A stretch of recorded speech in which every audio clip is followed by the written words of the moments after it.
Hi, I'm Amritesh Mukherjee on the Purple Corner.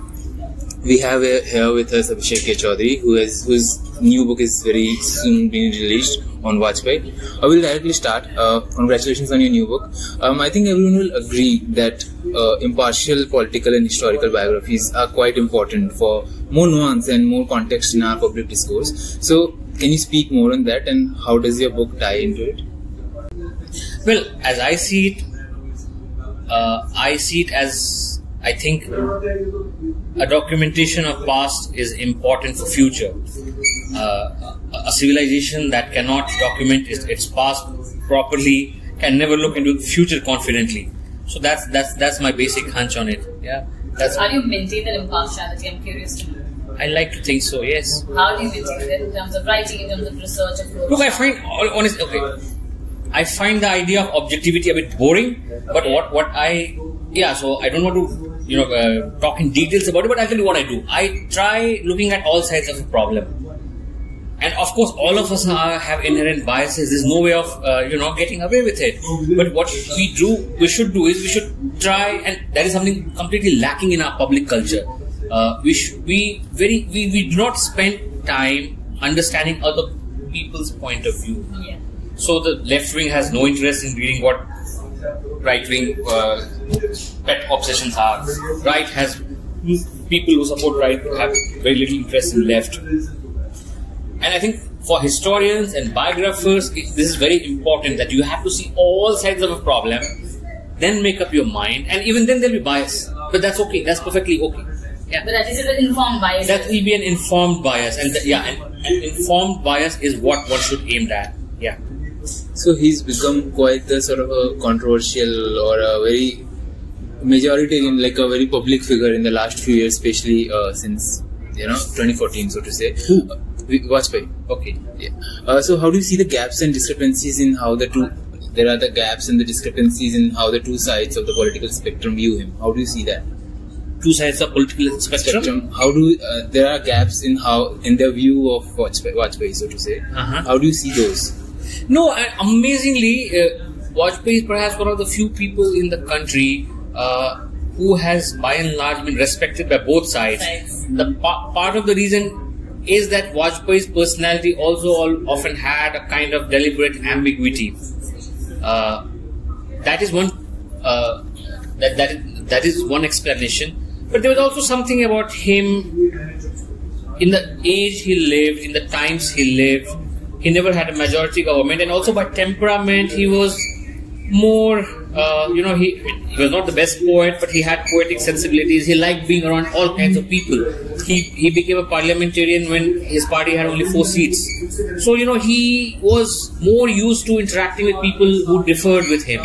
That shaped up his personality in a big way. He traveled abroad frequently as a young man, and that kind of, it changed him. Of course, he fell back on the Sangh Parivar or tough times because he thought there was nowhere to go. But in private, he could be a very different person because of the exposure he had as a young man. Yeah, and when he went to the US, he was sent by Nehru. So he had those cross-party connections, and all through his life. And when he was in power, he was also kind to his political opponents.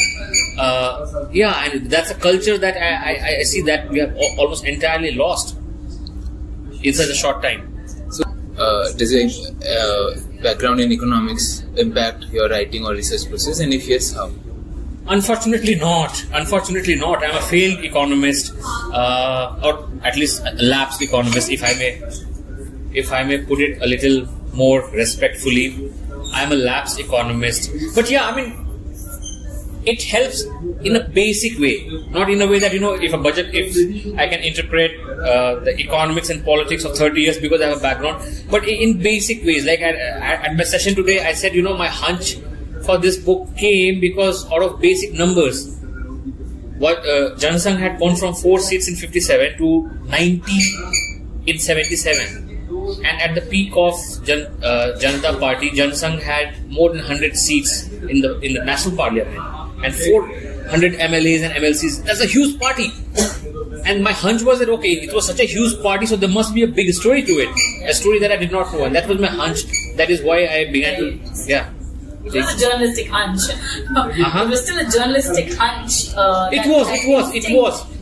That curiosity. Right. So number comes there. Yeah. Like others did not pay much attention. So, people, still turn cliches that they did very badly in '84. Then they rode on Ayodhya to power. But there is an older story that I thought was just as important. And to understand the 90s, you need to understand the 40s and 50s. And to understand 2024, we need to understand 90s. Yes. Amrish, I have a question that I want to. I know you're in a hurry, but one question is, you mentioned his ability to cross central, left, right, speak to people from both sides and speak with nuance on both sides. Do you hope that politicians today learn something from that school? And do you think that has been lost in the politics? Yes, unfortunately that has been lost. Of course they should. But what happens is every time a party has majority, these tendencies come up. In India, except in Nehru's case, because Nehru was too much of a self-conscious Democrat, very uniquely for his time across the world. He was the only powerful politician of his time in third world countries who did not become a dictator. One of the very rare people. But that apart, even at how worse Mrs. Gandhi also could be very vindictive. But perhaps these people have taken it to another level altogether. Probably. Yeah. So we grow also to learn. Yeah. Look forward to less polarized times. To wrap it up, can you please tell us about something to look out for the sequel to your book? Well, it's a history of the present political moment. It has all the nuance and all the masala, everything that we are talking about right now, whether it is, Ayodhya, whether it is, talk about everything is there. All those things were on agenda back then. So in that sense, it's a history of the present moment, of this very moment.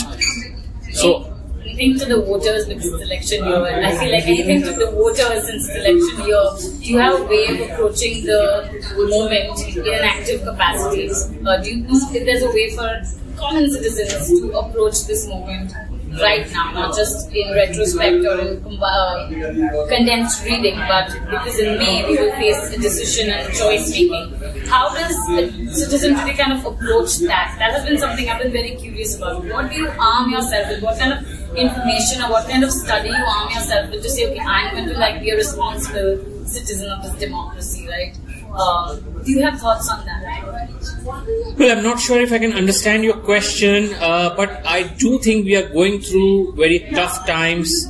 Majoritarian emotions have taken over, and it is, of course, very tragic. I hope some sanity returns. Yeah, and we are not blinded by casual bigotry. So I hope more.